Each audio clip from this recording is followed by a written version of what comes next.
Assalamualaikum warahmatullahi wabarakatuh. Semangat pagi. Halo, apa kabar kalian? Alhamdulillah bertemu lagi kita dalam PJJ hari ini. Semoga kalian dalam keadaan sehat ya. Sudah siap untuk belajar online hari ini? Hari ini kita akan belajar tentang gangguan pada organ peredaran darah manusia. Kalian masih ingat ya, sistem peredaran darah manusia tersusun atas jantung, pembuluh darah, dan darah. Peredaran darah manusia sangat berperan penting bagi tubuh. Oleh karena itu, organ-organ peredaran darah harus selalu dijaga kesehatannya. Jika salah satu organ mengalami gangguan, maka peredaran darah tidak akan dapat bekerja dengan baik. Apa aja ya jenis gangguan pada organ peredaran darah? Gangguan organ peredaran darah dibagi menjadi dua. Yang pertama faktor non-keturunan dan yang kedua faktor keturunan. Dari faktor non-keturunan ada penyakit anemia, hipotensi, hipertensi, leukemia, dan jantung koroner. Sedangkan pada faktor keturunan ada penyakit hemofilia dan talasemia. Pertama, kita akan membahas tentang jantung koroner. Jantung koroner adalah gangguan pada jantung karena adanya penyempitan pembuluh darah ke jantung. Penyebabnya adalah tersumbatnya pembuluh darah oleh berbagai macam zat seperti lemak dan zat kapur. Gejalanya adalah sesak napas, nyeri pada bagian dada, dan cepat lelah. Kalian perhatikan gambar berikut ini. Gambar yang ini adalah pembuluh darah orang normal ya, yang orang sehat, sedangkan yang kedua ini adalah pembuluh darah orang yang mengidap penyakit jantung koroner. Kalian perhatikan ya, pada orang yang mengidap penyakit jantung koroner ada plak atau ada bagian yang berwarna kuning ini adalah lemak atau zat kapur ya, yang ada di dinding saluran pernapasannya ya. Inilah yang disebut dengan tersumbatnya atau penyempitan pembuluh darah ke jantung ya, yang menyebabkan disebut dengan jantung koroner. Kemudian penyakit yang kedua adalah hipertensi atau darah tinggi. Hipertensi merupakan meningkatnya atau naiknya tekanan darah atau yang biasa kalian sebut dengan darah tinggi. Tekanan darah orang normal adalah 120 per 80 mm Hg. Oke, angka 120 itu menunjukkan tekanan darah saat jantung berkontraksi, sedangkan angka 80 menunjukkan tekanan darah saat jantung berelaksasi. Penyebabnya adalah usia lanjut, gaya hidup tidak sehat, jarang berolahraga, dan stres. Nah, gejalanya adalah jantung berdebar, lemas, sakit kepala, dan masalah pada penglihatan. Kalian perhatikan gambar berikut ini. Ini adalah pembuluh darah pada orang yang memiliki tekanan darah yang normal ya, aliran darahnya lancar ya. Kemudian sedangkan kalau orang yang mulai mengidap penyakit tekanan darah tinggi, kalian lihat di gambar terakhir ini ya, dia ada plak ya pada dinding arterinya ya, yang berwarna kuning ini adalah plak pada dinding arterinya ya. Oke, selanjutnya ada hipotensi. Hipotensi ini adalah kebalikan dari hipertensi. Hipotensi ini adalah tekanan darah rendah ya, yaitu tekanan darahnya itu lebih rendah dari 90 per 60 mm Hg. Nah, penyebabnya adalah sama, faktor usia, kemudian kondisi cuaca, dan efek samping obat-obatan. Gejalanya adalah pusing, lemas, pucat, dan konsentrasi berkurang. Selanjutnya ada varises. Nah, varises ini adalah munculnya benjolan pada kulit berwarna keunguan karena gangguan atau hambatan pada pembuluh darah vena dalam mengalirkan darah.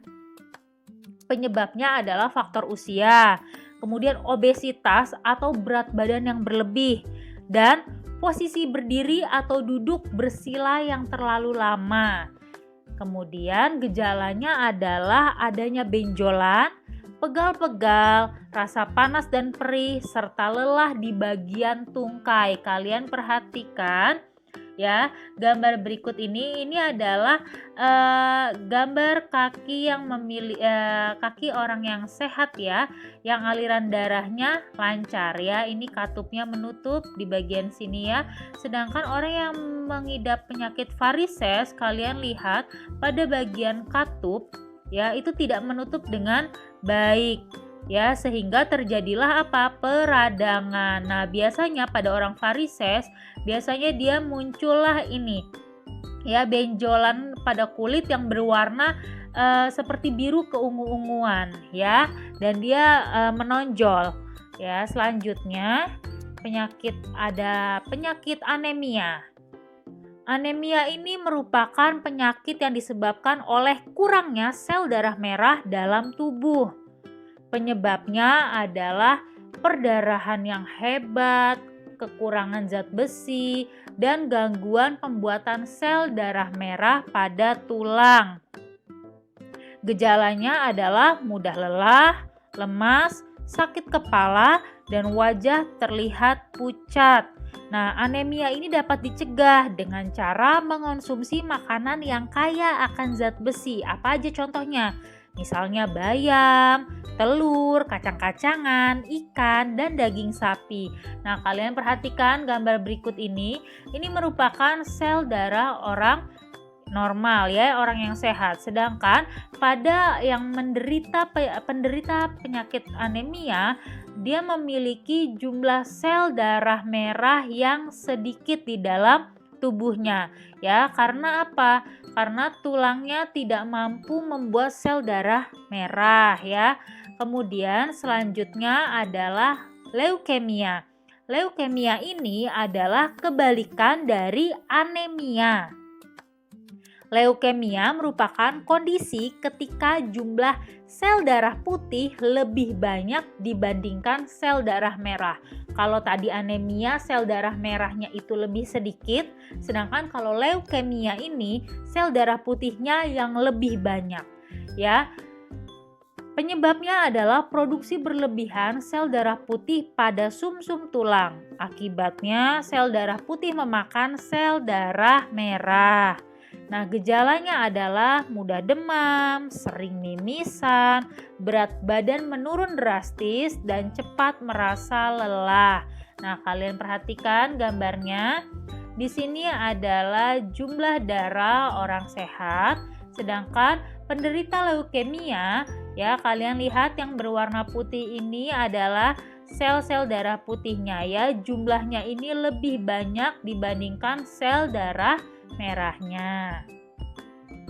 Penyakit selanjutnya adalah hemofilia.